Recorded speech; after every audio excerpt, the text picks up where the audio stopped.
Bien, bonjour à toutes et tous. Comme vous allez le remarquer extrêmement vite, j'ai subi une attaque de miasme sur ma voix, donc elle sera un petit peu moins, comment dirais-je, sera un petit peu plus basse que d'habitude, mais j'espère que ce sera néanmoins compréhensible.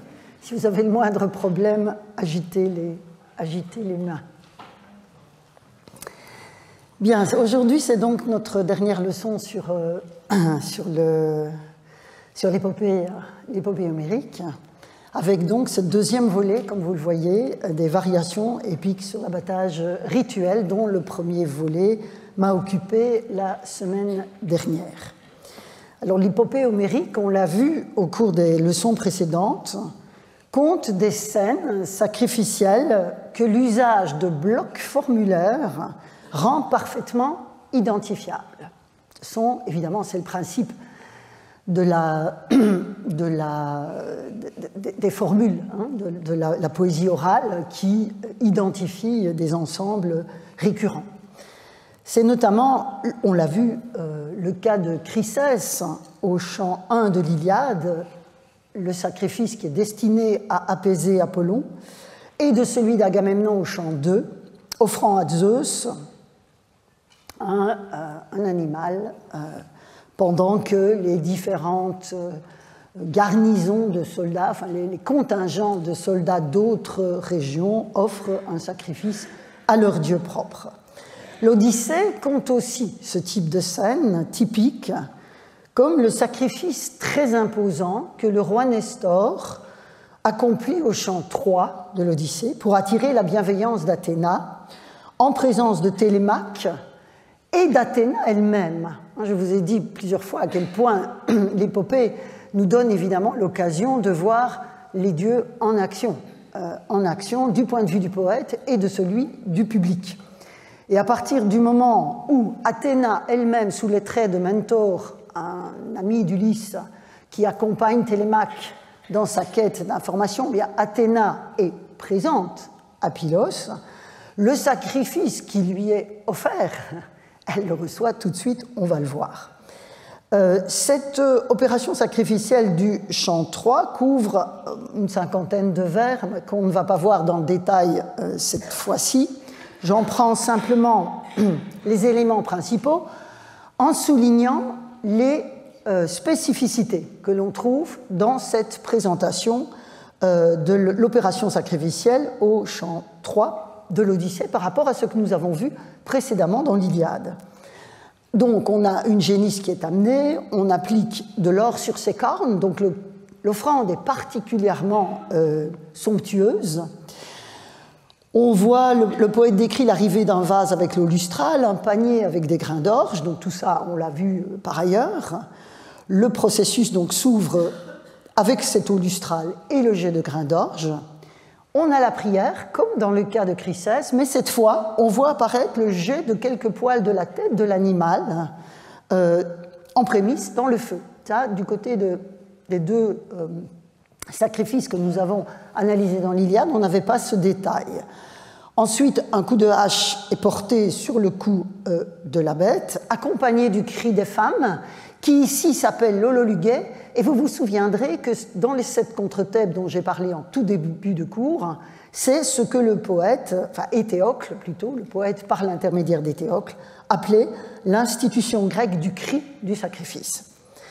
L'animal est ensuite soulevé de terre et égorgé. Là aussi, c'est une opération spécifique par rapport à ce que nous avons vu précédemment. Le sang va couler dans un vase préparé à cet effet, et puis on découpe l'animal selon les principes que nous avons déjà envisagés. Mais Nestor est un roi très pieux, et la veille du sacrifice à Athéna, la veille donc de ce sacrifice ici, quand Télémaque et Athéna, Mentor, arrivent à Pylos, en fait, Nestor et sa communauté étaient en train de sacrifier, étaient en train d'offrir un sacrifice, une célébration était en cours, et elle est évoquée donc au chant 3. Tout au début du chant, vous voyez que ce sont les vers 4 à 9. Ils arrivaient à Pylos, la cité de Nélée, donc c'est Télémaque et Athéna Mentor. Ils arrivaient à Pylos, la cité de Nélé, la solide, où l'on sacrifiait, on retrouve Yeraretzain, on sacrifiait au bord de la mer des taureaux robes noires au dieu crin d'azur tremble-terre, c'est-à-dire Poséidon. Il y avait 9 espaces de banquet, 500 hommes prenaient place dans chacun d'eux, donc vous voyez que toute la communauté est concernée. Ils couchèrent près de chaque 9 taureaux, on mangeait les viscères, on faisait brûler les cuisseaux pour le dieu, et j'ai mis en évidence, évidemment, ce vers qui renvoie aux éléments que nous avons vus la semaine dernière et la semaine d'avant. Donc le roi et ses familiers accueillent Télémaque et Athéna sous couverture, puisqu'elle a les traits de Mentor, tandis que le processus sacrificiel a commencé. Quand les deux hôtes arrivent, le processus est en cours et les viscères sont consommés en parallèle, donc avec la combustion de la part divine, comme on le voit. Nestor va tout de suite associer les nouveaux venus à l'opération en cours. Et le poète le dit explicitement au vers 40-48, il leur donna une part de viscères. Donc ils sont vraiment associés. Puis, dans une coupe d'or, versa le vin et d'un geste adressa ses paroles à Pallas Athéna, la fille de Zeus Portégide, mais qu'il n'a pas évidemment identifiée comme telle, puisqu'elle a les traits de Mentor. C'est pour cela que dans l'adresse, il lui dit « prie maintenant étranger », c'est-à-dire Mentor. Donc vous voyez la superbe ironie, évidemment, de l'intrigue épique, puisqu'il va falloir que la déesse elle-même prie. Prie maintenant étranger le dieu Poséidon, notre maître, en l'honneur de qui vous trouvez ici ce banquet, quand tu auras prononcé comme il faut libations et prières, enfin prononcer prières et accomplir libations, ce serait plus juste, passe alors la coupe de vin emmiellée, voilà ce qu'il me faudrait, la coupe de vin emmiellée à cet homme pour son offrande, c'est-à-dire à Télémaque. De lui, les dieux reçoivent, je pense, les prières, car tous ont besoin des dieux chez les humains. Et à ce moment-là, Athéna Mentor va prier pour la gloire de Nestor et ses fils, je n'ai pas repris le détail du texte, pour les Pyliens, mais aussi pour le retour de Télémaque et le sien propre à Ithaque, puisque, je vous le rappelle, elle est sous couverture humaine. Et le poète de conclure, ainsi elle pria et accomplit tout elle-même, puisqu'elle est la divinité. Et ensuite, les viandes vont être grillées, ils participent au banquet en une formule où le chant du partage est omniprésent. On retrouve la daïs, le verbe qui est de la même racine, on a les portions, on a leur répartition. Donc vous retrouvez tous les éléments de cette récurrence du partage que l'on voit associé à la daïs dans l'épopée. Je ferai 2 remarques à propos de ce sacrifice sur la plage de Pylos. Donc le sacrifice à Poséidon, au cours duquel les 2 étrangers, dont Télémaque et Athéna Mentor, arrivent. Première remarque, l'hospitalité des sacrifiants, en l'occurrence Nestor et ses familiers, se marque par l'offrande, le partage avec les arrivants, d'une part de viscères et de vin pour les libations, avec une prière à la clé. Ils sont ainsi véritablement insérés au groupe des sacrifiants. Le fait de manger les viscères dans ce contexte-là fait vraiment des 2 arrivants, des participants de plein droit à l'opération qui est en train d'être en cours. Alors le jeu du poète, évidemment, consiste à détourner la prière d'Athéna Mentor vers elle-même, puisqu'en termes d'intrigue, le public sait que Poséidon est hostile à Ulysse, hostile au retour d'Ulysse, et donc, par capillarité, je dirais, à son fils Télémaque. Donc, il y a tout un jeu là d'intrigue qui est extrêmement intéressant, mais qui nous montre aussi, une fois encore, cette vision à 360 degrés de l'intrigue par rapport au positionnement des dieux en regard de la prière des hommes. Deuxième remarque, c'est le seul moment dans l'épopée, le seul passage où une daïs, donc le festin qui suit le sacrifice, est déterminé par le génitif du dieu pour qui le sacrifice est accompli. Vous voyez, je l'ai mis en grâce dans la traduction, Et vous voyez en grec ici, ce génitif renvoie à Poséidon et s'applique à la daïs. Donc, c'est le festin de celui à qui nous sacrifions. C'est exceptionnel comme expression, hein, au vers 44. Et donc, dans cette formulation, la daïs, le festin, lui appartient comme ce qui précède, à savoir toute l'opération d'offrande sur l'autel. Et c'est intéressant à remarquer parce qu'il faudra qu'on revienne plus tard sur le statut des différentes phases du sacrifice. On a tendance à considérer que finalement le banquet est quelque chose qu'il faut un peu dissocier, hein, de l'opération sacrificielle elle-même qui est orientée vers le Dieu. L'expression formulaire ici, l'expression hexamétrique ici, laisse entendre que ce n'est peut-être pas aussi simple.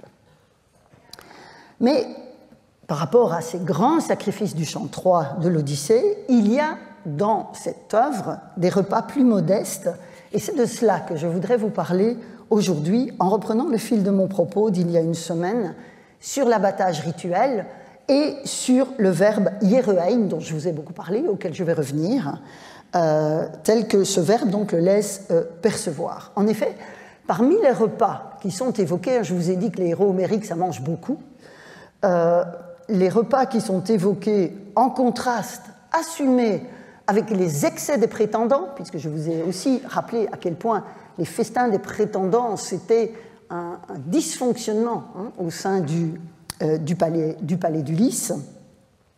Donc, parmi les repas qui sont en contraste avec ces excès des prétendants, on trouve ceux qu'organise le porcher Eumée, le porcher d'Ulysse, dans son humble demeure, qui n'a rien à voir avec les fastes du palais. Alors à ce moment-là, Eumée n'a pas encore reconnu Ulysse, qui est déguisé en mendiant, et le poète va évoquer deux repas différents entre les hommes, entre ces deux hommes. Le premier se tient en petit comité, c'est juste Ulysse et Eumée, et il faut imaginer qu'Eumée accueille Ulysse, déguisé en mendiant, qui lui invente une fable, hein, disant qu'il vient de loin et qu'il est dénué dans le dénuement le plus complet. Et l'opération à laquelle se voue alors Eumée, pour nourrir son invité, est évoquée de manière très synthétique. Je lis avec vous les vers 73-77 du chant 14. Donc c'est-à-dire Eumée, il vint aux enclos où vivait parquée la troupe porcine. C'est un porcher, donc c'est lui qui a la charge de cette partie du troupeau d'Ulysse. Là, il prit deux porcelets et les, j'ai toujours pas traduit, yerehain, l'un et l'autre. Il écorcha, il découpa et enfila les morceaux sur des broches. Vous voyez, on retrouve l'expression qui apparaît aussi dans les grands sacrifices. Il les grilla, les ôta, puis les déposa près d'Ulysse, sur leurs broches, tout chaud, et les saupoudra de farine. Donc, vous voyez que... Puis alors, il mange, il parle, bon. Rien n'est dit de la dimension rituelle, fût-elle minimale, de l'opération, même si Eumée est un homme pieux. C'est le repas qui est ici valorisé. C'est l'accueil de l'hôte à qui on offre un repas. Mais le verbe est yerehain.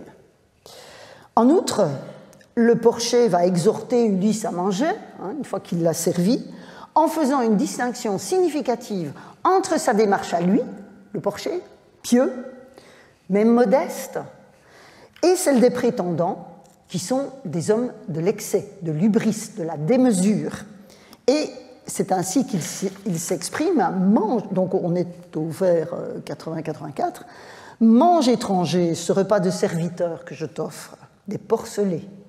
Les porcs gras, les prétendants se les mangent, eux qui n'ont dans le cœur ni pitié, ni crainte divine. » Et on retrouve ce qu'on avait vu la semaine dernière, hein, le regard des dieux. Les dieux bienheureux n'aiment pas les actions insolentes, eux qui louent la justice, et vous voyez le terme dikē en grec, et les actions convenables, aïsima erga, je reviendrai sur l'épithète, les actions convenables des humains.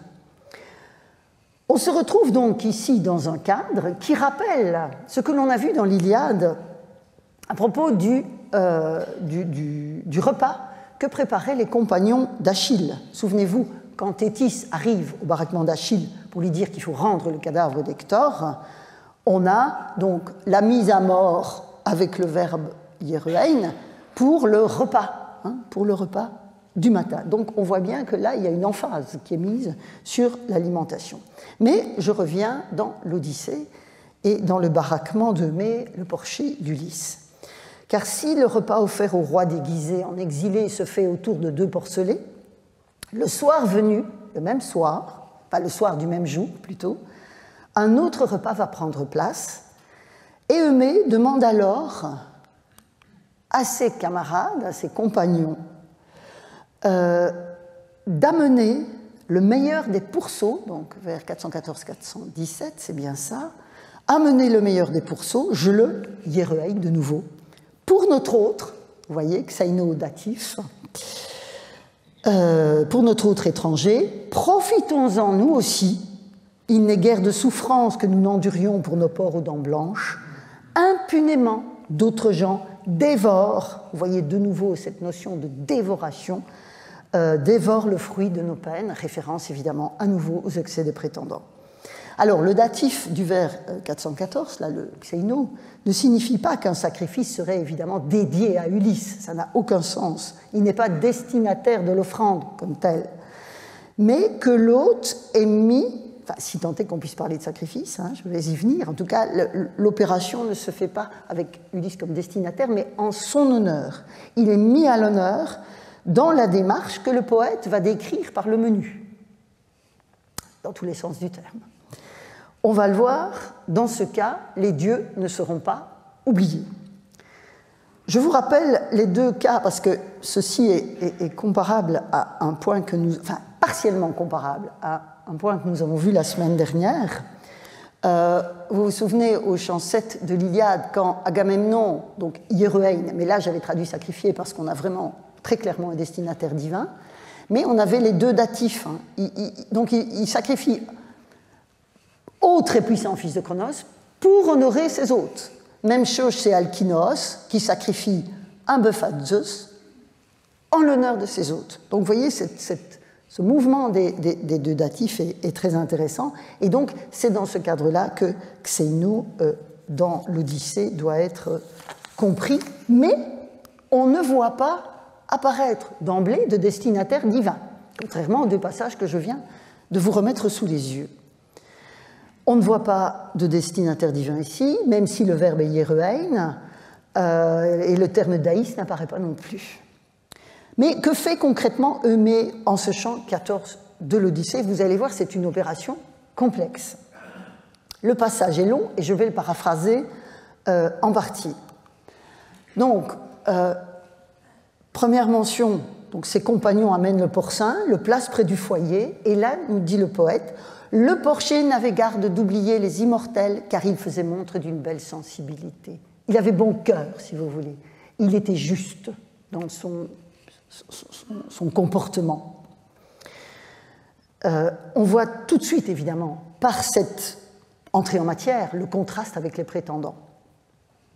Il jette dans le feu quelques poils de la bête, donc on retrouve le même geste que lors du grand sacrifice à Athéna au chant 3 de l'Odyssée auquel j'ai fait référence tout à l'heure.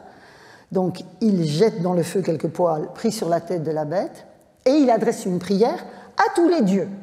À tous les dieux. Donc il n'y a pas de destinataire spécifique pour le retour d'Ulysse au pays.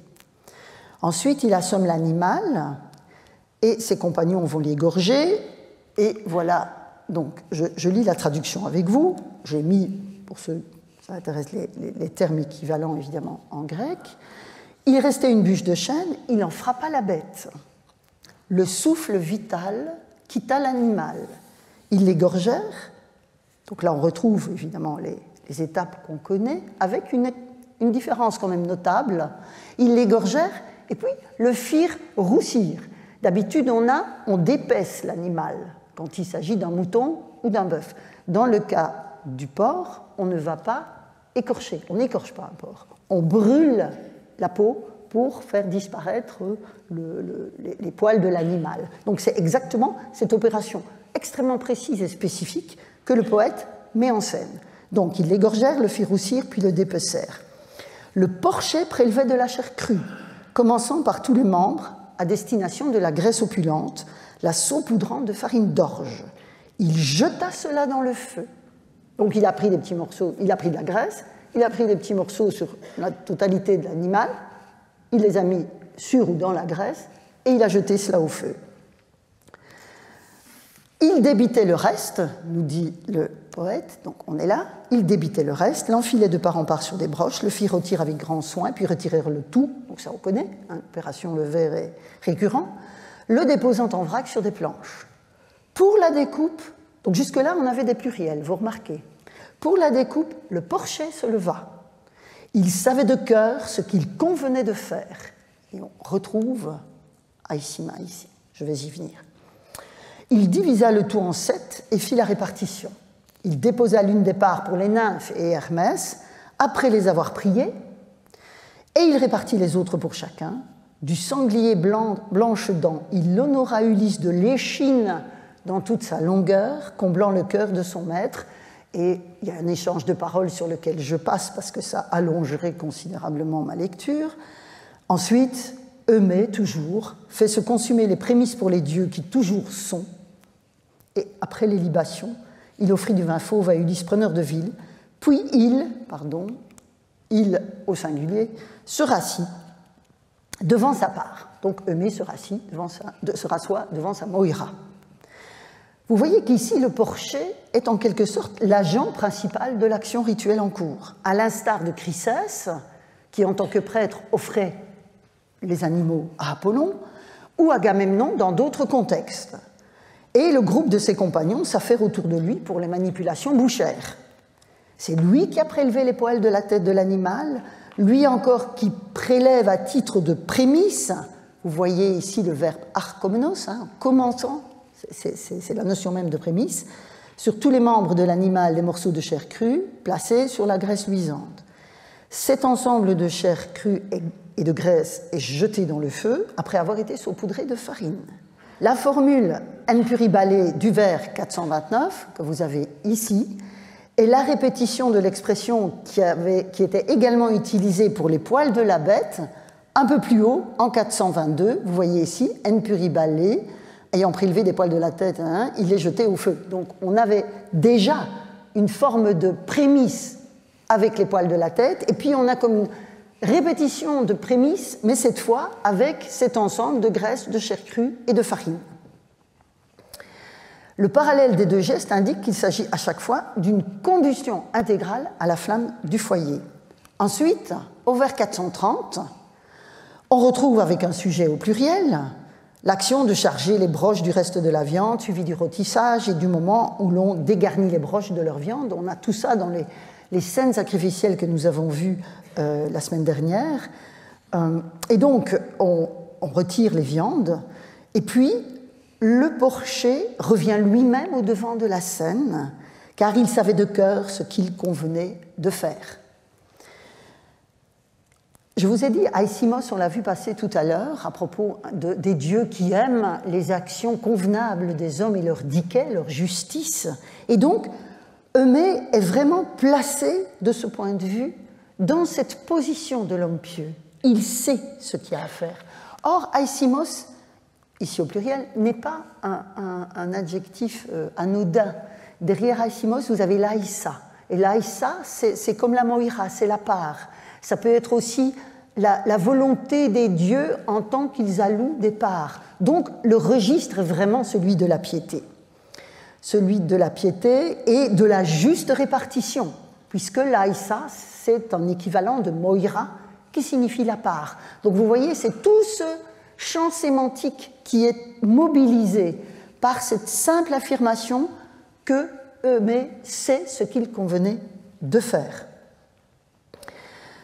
Donc, ce qui est Aïsimos, c'est étymologiquement ce qui est convenable, parce que correspondant à ce qui était voulu par les dieux. Dès lors, ce qu'Eumée est capable de faire, c'est la juste répartition des viandes.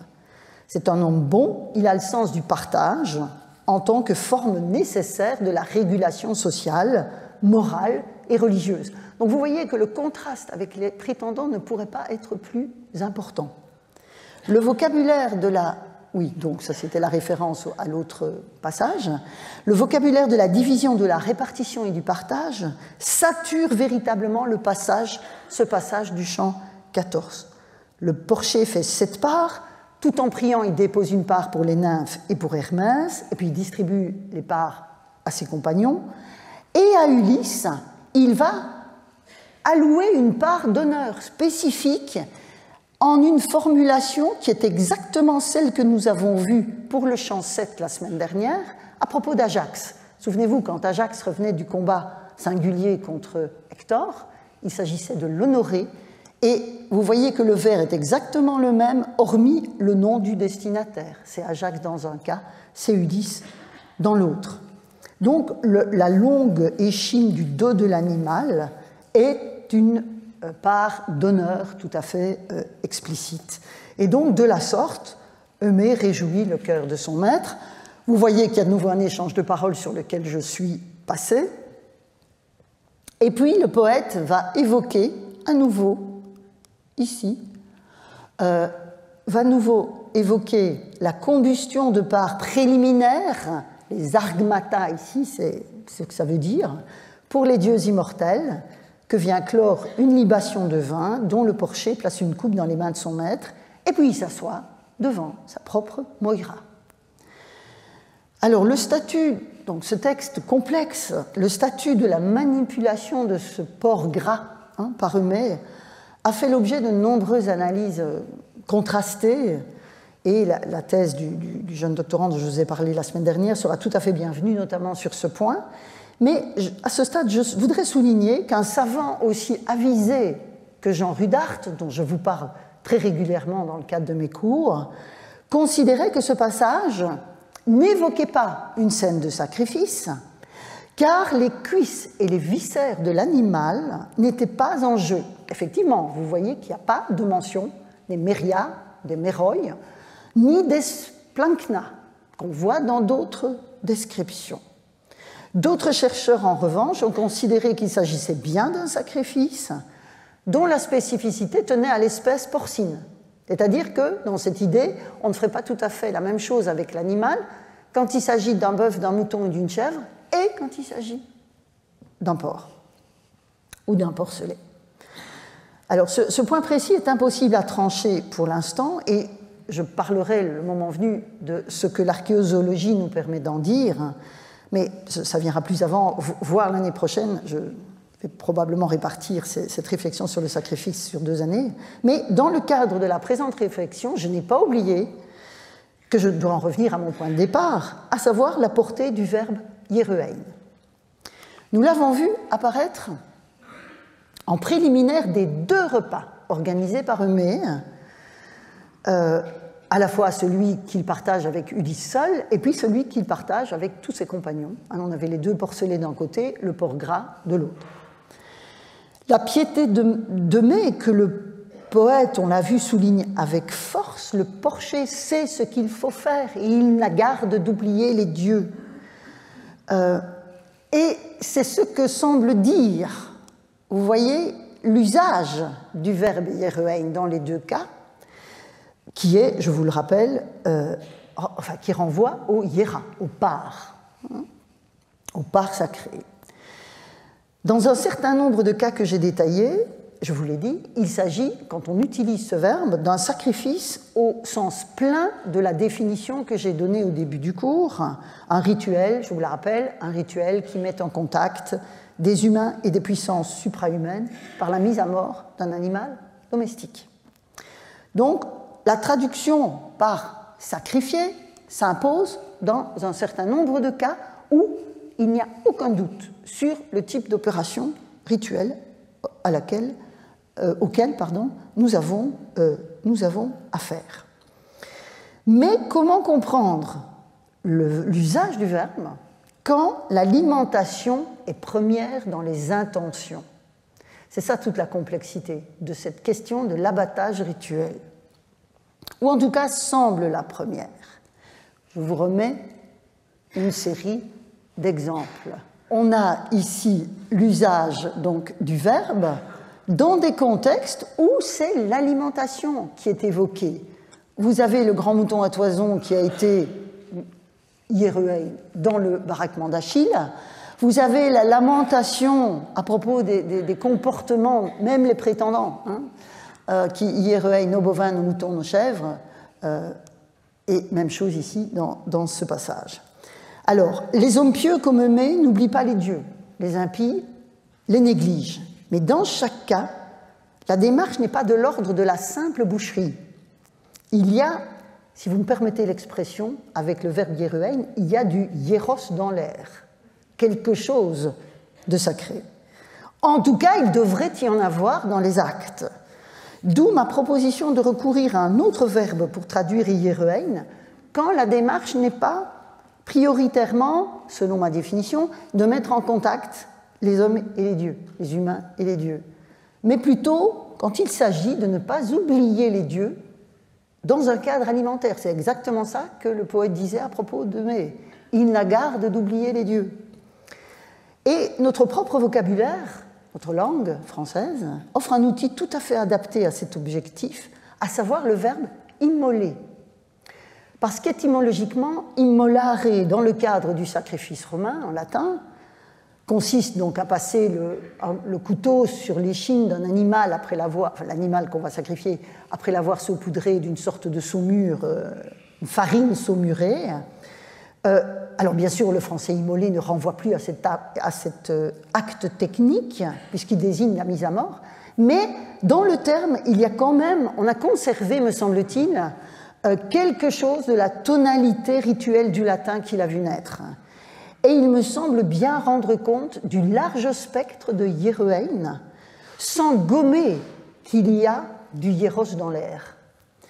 Et dans nombre de textes que j'ai projetés sans traduire le terme, le verbe immoler pourrait être avantageusement utilisé. Même les prétendants immolent des animaux en ce sens, mais l'intrigue de l'Odyssée colore leur action d'une tonalité négative. Et les dieux disparaissent derrière leurs excès et leur aveuglement. Mais en principe, il devrait y avoir quelque chose qui est de l'ordre du hieros dans leur démarche. Et il n'est pas indifférent de ce point de vue, je vous le rappelle, parce qu'on en a parlé la semaine dernière, que au premier chant de l'Odyssée, quand Athéna elle-même, parlant à Zeus, décrit la situation lamentable du palais d'Ulysse et la situation difficile dans laquelle se trouve Télémaque, elle dit à son père qu'elle voudrait l'aider, Télémaque, à défier tous les prétendants. Et vous remarquez qu'elle, dans cette stigmatisation, n'utilise pas le verbe Hieruein. Il y a une sorte de mise à nu avec le verbe sphatzein, dégorger, une mise à nu de la crudité de l'opération qui est faite par des gens impies. Mais dans le flux de la récitation épique, Hieruein peut quand même servir à désigner ces actions des prétendants, mais le fait ici qu'il y ait une variation est extrêmement significatif. Donc il y a une sorte de nudité du seul égorgement, de ce seul geste que la déesse met en évidence pour dire l'insupportable avidité et l'impiété des jeunes gens d'Ithaque. Donc l'abattage des animaux domestiques, puisque c'est ça le thème de ma leçon, ne peut être interprété sans risque comme une action indépendante des dieux, même quand ceux-ci ne sont pas explicitement évoqués. Ce doit être le cas, donc cette prise en compte des dieux quand on abat un animal domestique, dans la bonne marche d'une communauté régulée par ce qui est adéquat. On a les aïsima erga, qu'on a vu tout à l'heure. Il y a aussi la notion de thémis qui arrive de temps en temps, enfin non, pas de temps en temps, qui arrive une fois. Donc le juste partage. Hieruein, un animal, c'est l'immoler au sens où quelque chose de cet animal est avoué à la flamme en l'honneur des dieux. Tout est une question d'intention et d'accent placé tantôt sur la dimension symbolique de l'immolation qu'est le contact avec les dieux, tantôt sur la dimension alimentaire de l'opération, à savoir manger la viande. Cette double dimension du sacrifice est remarquablement, et de l'alimentation carnée, est remarquablement synthétisée en un seul vers de l'Odyssée. Je vous le mets devant les yeux, on est toujours au chant 14. Quand Ulysse fabule ses aventures, il raconte une histoire totalement inventée à Eumée,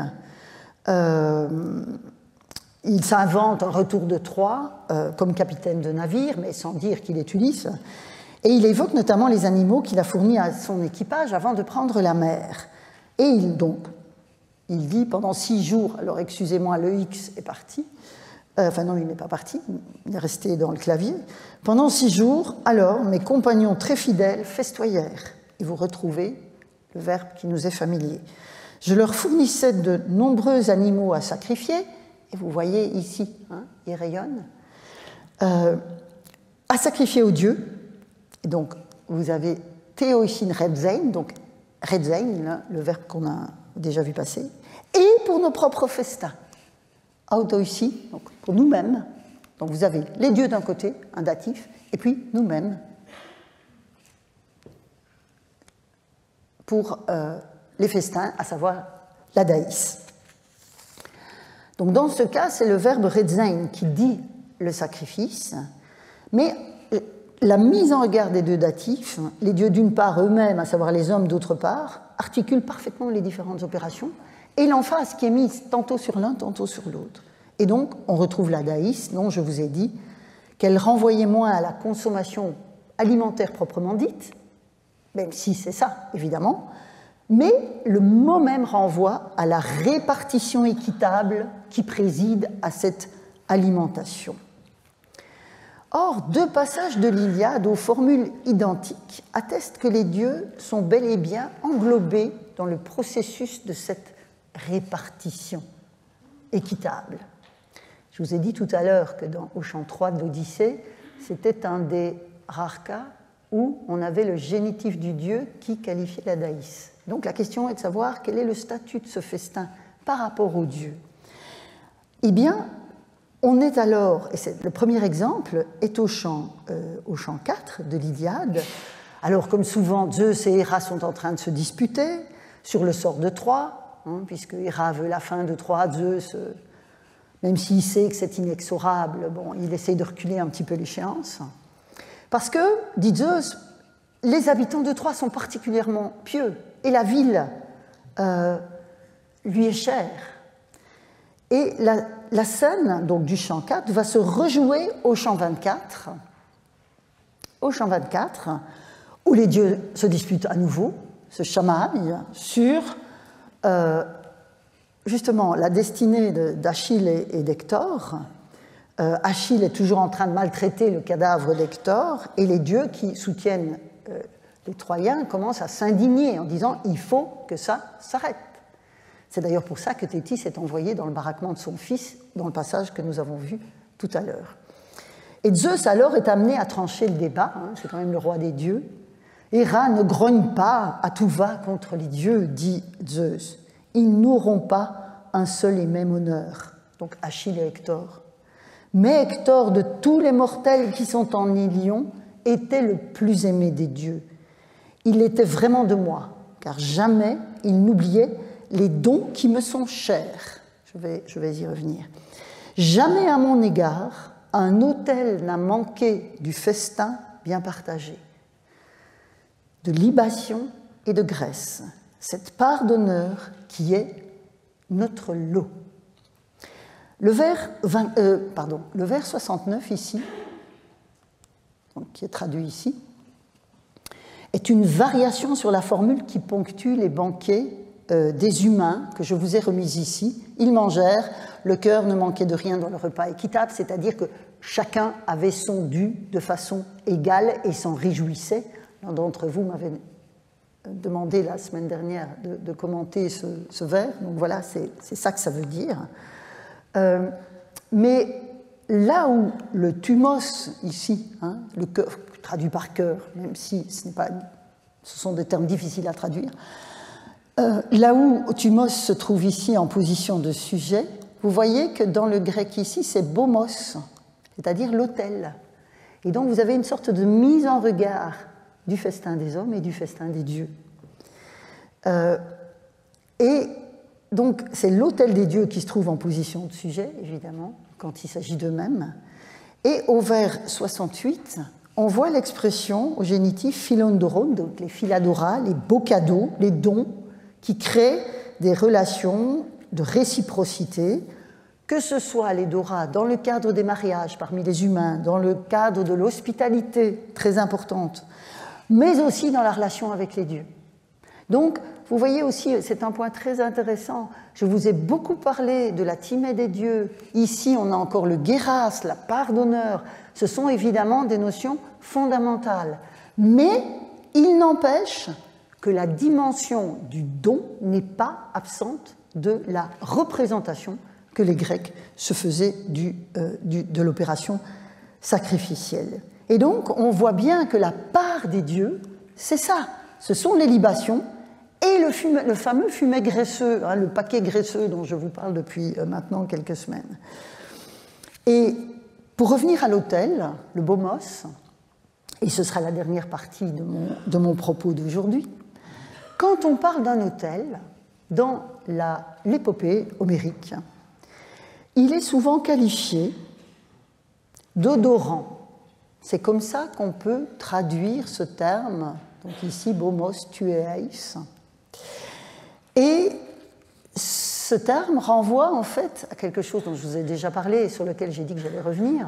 Vous vous souvenez, dans les 7 contre-thèmes, on avait une série de passages avec la tusia, le sacrifice, mais aussi donc, les rites sacrificiels orgion philotuton, donc des rites qui aiment les sacrifices, et ce que j'ai rappelé tout à l'heure à propos de l'hololugé des femmes de Pylos, quand on abat la génisse en l'honneur d'Athéna, on a l'institution grecque du cri du sacrifice avec la même racine ici.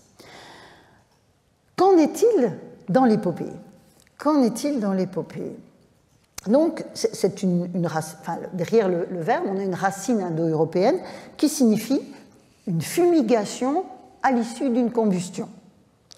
Et cette famille de mots s'est spécialisée en grec dans le domaine des actions rituelles pour les dieux. Donc, dans la langue grecque classique, on y reviendra bien sûr, tusia est devenu le terme générique pour dire un sacrifice, et tuein est le verbe générique pour dire sacrifier. Le vocabulaire de l'épopée, de ce point de vue, disparaît. Ce vocabulaire disparaît, à une ou deux exceptions près dont je vous parlerai, et donc vous voyez qu'en fait, chez Homère, le verbe tuein, on va le voir, on l'a une fois, mais le registre lexical le plus commun pour dire de façon générique un sacrifice, c'est hieraredzein et hieraerdein, donc faire des parts sacrées, ou faire une hécatombe, offrir une hécatombe, ou, on l'a vu, hieruein. Et hieruein va ensuite disparaître du vocabulaire après l'épopée. Donc, on n'a pas ce verbe, mais néanmoins, les mots de la famille apparaissent de ci, de là. Même si le substantif tusia, lui, est absent, totalement absent de l'épopée. Et on en a croisé quelques-uns dans notre parcours. Je vais y revenir, donc ce sera la dernière partie de ma présentation d'aujourd'hui. Et je vais commencer par le verbe lui-même, tuein, dont on trouve une occurrence dans l'Iliade. Quand Achille, donc le contexte, c'est Achille s'est retiré du combat, et vous savez que c'est une catastrophe pour les Grecs, évidemment. Et Phénix, alors, le vieux Phénix, qui est proche de lui, Ulysse et Ajax vont former la fameuse ambassade pour aller convaincre, ou en tout cas essayer de convaincre, Achille de revenir sur le champ de bataille, en vain, mais la démarche m'intéresse. Parce qu'évidemment, je vous l'ai dit, l'alimentation est un facteur d'hospitalité. Donc quand l'ambassade arrive auprès d'Achille, que font-ils d'abord? Ils mangent. Et donc, Patrocle va s'affairer, et voilà ce qu'il fait concrètement au moment où donc, ces 3 ambassadeurs de l'armée achéenne arrivent dans le baraquement d'Achille. Il, donc Patrocle, déposa un grand billot à la lumière du feu, donc une planche à découper, et y plaça le dos d'une brebis et d'une chèvre grasse, et l'échine d'un porc épais fleuri de lard. Automédon tenait, donc les morceaux, le divin Achille découpait. Donc vous voyez, à nouveau, hein, celui qui découpe, c'est le maître de cérémonie, c'est celui qui a la responsabilité de l'opération. Il débitait en bonheur d'enfiler sur des broches. Le fils de Ménécée, donc Patrocle, alluma un grand feu au mégalodieux. Quand le feu eut brûlé jusqu'au bout, quand la flamme se consuma, étalant la braise, il coucha les broches par-dessus. Les levant des chenets, il les couvrit d'un sel divin. Quand tout fut cuit, il le versa sur des planches. Patrocle, prenant le pain, le répartit sur la table dans de belles corbeilles et Achille répartit les viandes. Donc vous voyez, il découpe et répartit. Lui-même vint s'asseoir en face du divin Ulysse devant le mur opposé. Et il ordonna à Patrocle, son compagnon, de sacrifier, on a Tusaï ici, de sacrifier aux dieux. Et puis alors on a la traduction de ce que fait, l'explicitation de ce que fait Patrocle. Il jeta les tuélailles au feu, dans le feu. Vous reconnaissez N puribalé, qu'on a vu tout à l'heure. Et ils tendaient leurs mains vers les aliments préparés devant eux. De telles scènes nous sont désormais familières. La manipulation d'un animal passe par des formules dont le caractère récurrent et les variations sont autant d'indications à prendre en compte. Dans le cas présent, vous remarquez, on n'a ni Yera Erzein, pas de vocabulaire habituel, on n'a pas Yerein. Pourquoi? Parce que les parts de viande crue sont déjà disponibles. Manifestement, elles ont été mises de côté lors d'une immolation antérieure dont on ne sait rien. Donc, rien n'est dit de l'abattage comme tel. En revanche, à l'issue de la préparation des plats de viande grillée et de pain, les dieux ne sont pas oubliés. Et là, c'est le verbe, le registre du verbe, du vocabulaire plutôt de tuein, qui est mobilisé au vers 219-220, qui sont ici mis en évidence, avec le verbe lui-même et les tuélailles. Alors, on ne sait pas ce que Patrocle jette au feu pour cette combustion en l'honneur des dieux, mais évidemment, il est intéressant de faire la comparaison avec l'opération qui est effectuée par Eumée dans l'Odyssée, qu'on vient de voir.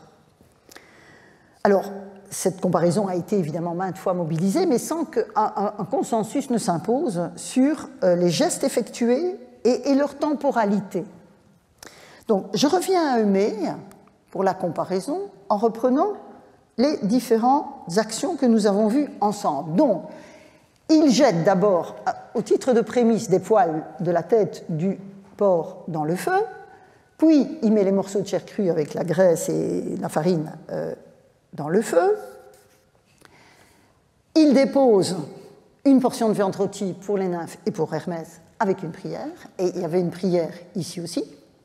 Et puis, il fait brûler des prémices et il verse la libation. Et là, on a Tuain aussi. Donc, si on compare avec la scène de l'ambassade, on voit bien qu'on est exactement dans le même type d'opération rituelle. Donc, un premier constat s'impose de cette comparaison, ressort de cette comparaison, à savoir l'équivalence entre le verbe tuein et le fait de jeter quelque chose au feu, confirmant que le sens étymologique du verbe est conservé dans l'usage. La comparaison entre le repas qui est préparé par Achille et Patrocle dans la scène de l'ambassade et celui que prépare Eumée pour Ulysse au chant 14 de l'Odyssée place l'action de Tuain au même endroit de la séquence, quand les viandes ont été cuites et que le repas va commencer. Donc là, la temporalité, elle semble évidente. En revanche, d'un côté, on a des argmata, de l'autre, on a des tuélailles, et donc on ne sait pas très bien ce que l'on va faire. Si, on sait ce que l'on va faire, mais on ne sait pas très bien ce que l'on jette. En revanche, il est clair de part et d'autre que quelque chose de ce que les humains vont immédiatement consommer doit être mis au feu. C'est ça qu'on a comme indication ici. Et donc, je reviens maintenant après ce détour par le chant de l'Iliade, hein, le chant de l'ambassade, quand il s'agit de décrire la séquence complète au chant 14 de l'Odyssée, avec Eumée, qui va de l'immolation de l'animal à sa consommation, hein, c'est tout ça que nous présente la scène du chant 14, l'homme pieux, très pieux même, hein, on l'insiste, qu'Eumée, le porcher, fait curieusement se succéder toute une série de gestes de révérence à l'égard des dieux. Remarquez que Patrocle, lui, simplement au moment, évidemment il n'y a pas d'immolation, mais au moment où on va manger, on jette quelque chose dans le feu. Donc vous avez l'offrande à titre de prémisse des poils de la tête de l'animal, c'est donc parallèle, je le disais, à ce que fait Nestor à Pylos. Donc le signal pourrait être celui d'une opération sacrificielle complexe. Quand on lit ça, on se dit, bon, un sacrifice est en train de commencer. Mais la prière est adressée à tous les dieux, ce qui est comparable à l'ordre qu'Achille va donner à Patrocle, sacrifier aux dieux. Donc c'est une sorte de générique là, qui ne correspond pas tellement à ce que l'on voit apparaître dans des scènes sacrificielles où il y a un destinataire ou deux destinataires spécifiques. Là, c'est tous les dieux. Le prélèvement de la chair crue, avec le verbe homotétein que l'on retrouvait dans les grandes scènes sacrificielles que nous avons vues ensemble, et la mention de la graisse à laquelle ces morceaux sont associés, est également une indication formulaire de la préparation, d'une part pour les dieux, hein, ce qui est conforté par le fait que l'ensemble est jeté au feu avec de la farine. Vous remarquez, et j'aurai l'occasion d'y revenir de façon un peu plus circonstanciée, mais vous remarquez qu'ici, on n'a pas de jet d'orge.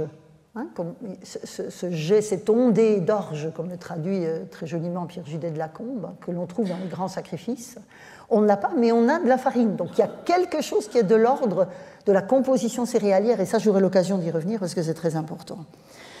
Mais vous voyez que cette part ne semble pas intégrer les méria ou les méroi, dont la combustion était concomitante de la consommation des viscères. Donc cet aspect-là est absent, et c'est d'ailleurs pour ça que Rudard disait qu'on n'avait pas affaire à un sacrifice. Je souligne également l'usage du verbe commencer au vers 428, ici, donc arkomenos, commencer par des morceaux de chair crue, qui laisse entendre effectivement qu'ici on est dans le cadre de prémices, à nouveau, comme ici. C'est la continuité plutôt des prémices, plutôt que l'idée de la part divine pleine et entière, comme on l'a dans la combustion des méroi ou des méria.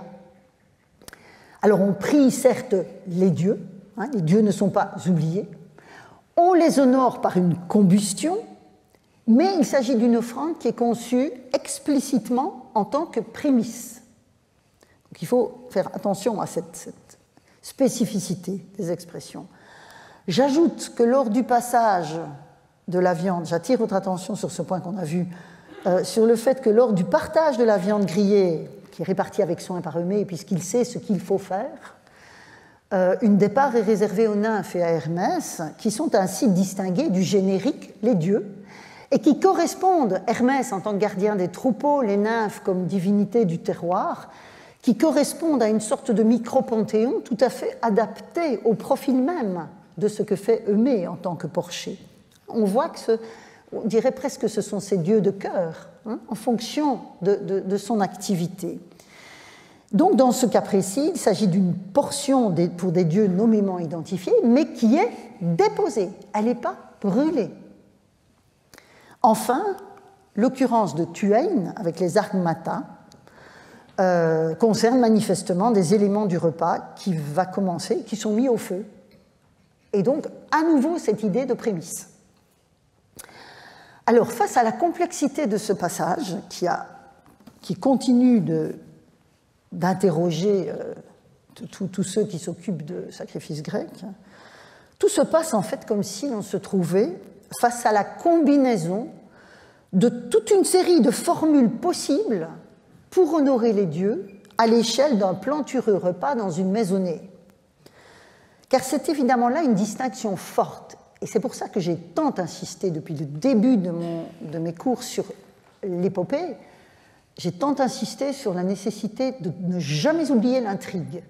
En fait, la distinction forte, elle se fait entre Eumée, qui immole chez lui, près de son âtre, un bel animal du cheptel de son maître pour offrir un repas à son hôte, tout en priant les dieux, tandis que brûle viande et graisse à titre de prémisse. Puis il y a cette déposition, d'une part, à nouveau pour des dieux qui sont protecteurs, et puis il honore son hôte en lui offrant un morceau tout à fait délicieux. Donc, le contraste ne peut pas être plus fort entre les festins des prétendants, qui sont des actes dysfonctionnels, et puis cette accumulation de gestes d'hommage attribués par le poète à Eumée et qui trouve, au moins pour partie, je pense, dans ce contraste, son explication et sa raison d'être. C'est un cas finalement exemplaire, et je fais cette hypothèse, c'est un cas exemplaire, je pense, où une lecture strictement documentaire et référentielle du passage risque d'aboutir à une impasse. Cette scène, en fait, est une remarquable composition poétique sur le thème de la piété d'Eumée à l'égard des dieux, de son art de la juste répartition, c'est récurrent, et de la fidélité d'un serviteur à l'égard de son maître qui est parti depuis des années. Néanmoins,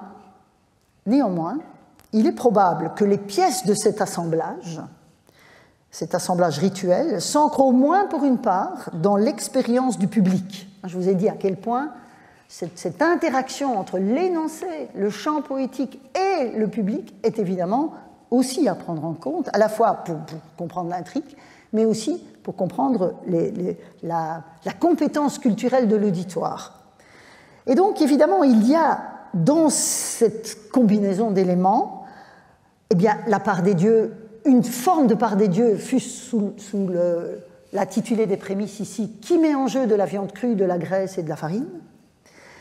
On a évidemment une déposition, dont on verra par ailleurs que c'est une des démarches possibles dans l'hommage à rendre aux dieux, et puis les diverses prémices de repas qui sont brûlées et qui font probablement aussi partie de la compétence culturelle, la compétence culturelle des auditeurs. Je vous retiens encore quelques minutes. Parce que je voudrais terminer donc sur cette analyse du verbe tuein et de ses composés dans l'Odyssée. Parce que quand Ulysse, un autre passage de l'Odyssée est très intéressant à cet égard, quand Ulysse et ses compagnons attendent le retour du Cyclope, donc ils sont dans la grotte, en l'antre, ils prennent leurs aises en allumant un feu et en mangeant des fromages qui ont été fabriqués par le Cyclope. Et nous dit le poète, là, enfin c'est Ulysse qui raconte, là, ayant allumé du feu, nous faisons brûler, vous voyez, et tu s'amènes, nous faisons brûler, puis prenant des fromages, nous mangeons, nous aussi. Donc, même s'il y a des animaux dans la caverne du Cyclope, puisqu'ils vont s'enfuir en se mettant sous les bêtes, sous les ovins, le repas est fait des seuls fromages. Mais même dans ce cas-là, on allume un feu et on brûle quelque chose. Il y a de la prémisse, il faut. C'est aussi ce que fait Patrocle dans le baraquement d'Achille, c'est ce que fait Eumée dans sa maison. Et donc, sur cet arrière-plan, c'est exactement ce à quoi l'on a affaire aussi avec un passage que je vous ai commenté la semaine dernière, ce fameux Tuoskos dans l'Odyssée. Vous savez, ce prétendant qui est censé faire quelque chose pendant les festins ou avant les festins, au début des festins, observer la fumée. Ça veut dire que même dans ce cas-là, il faut que quelque chose brûle et qu'une prière soit énoncée. Mais évidemment, dans le cas de Léoïdès, donc ce fameux Tuoskos, on a, je dirais, une action qui n'est pas véritablement aboutie. Je n'ai pas repris le passage ici, mais il se retrouvait au plus profond de la salle, près du cratère, et finalement, il restait en silence à désapprouver ce qui se passait là. Donc c'est comme une métaphore spatiale de la marginalisation, si vous voulez, des actes rituels qui auraient dû être posés. On retrouve aussi ce champ sémantique de Tuein avec, ici, vous voyez cette expression. Donc, quand on est dans la scène de l'ambassade, Phénix dit à Achille « Maîtrise ta grande fougue, tu ne dois pas avoir un cœur sans pitié, même les dieux sont flexibles, alors que valeur, honneur et force sont plus grands chez eux. » Avec des offrandes brûlées, et vous avez donc Tuéa, des prières douces, avec libation et fumée, vous voyez, on retrouve la part des dieux, Loibé et Knisé. On peut les faire dévier en priant quand... les hommes peuvent les faire dévier en priant quand ils ont transgressé ou fauté. Donc ce sont les offrandes brûlées qui viennent s'ajouter à cette libation et ce fumet de graisse. Mais dans l'épopée, vous avez les registres sémantiques qui sont séparés. On a aussi le cas, lors de cette fameuse démarche des Troyennes au temple d'Athéna, vous vous souvenez quand à la fin Athéna dit non, qu'elle ne soutiendra pas Troie, mais que vont faire les femmes, que doivent faire les femmes dans les ordres qui leur sont donnés par Hector? Donc va au temple d'Athéna, dit Hector à sa mère, déesse des butins, avec des offrandes à brûler, Tuéa. Prends le voile qui est le plus enchanteur, donc il faut une offrande concrète, et puis tu promets le sacrifice de 12 génisses. Et donc vous voyez à nouveau cette opération de fumigation qui est à l'entame de l'opération globale de la supplication divine. Et donc cette tuéa, cette libation, cette knissée, c'est véritablement les éléments, ce sont véritablement les éléments de la part des dieux, définissant donc du même coup la part des dieux, celle qui crée la réciprocité entre les partenaires de l'opération. Donc nous en sommes donc revenus à la part des dieux, et j'en resterai là dans le traitement du matériau homérique, dont vous avez vu qu'il était particulièrement riche et très important pour poser les bases, les fondements de la réflexion sur le sacrifice. Alors, l'autre support de cette réflexion préliminaire, c'est évidemment le poète Hésiode, et c'est de lui que je vous parlerai la semaine prochaine. Merci pour votre attention.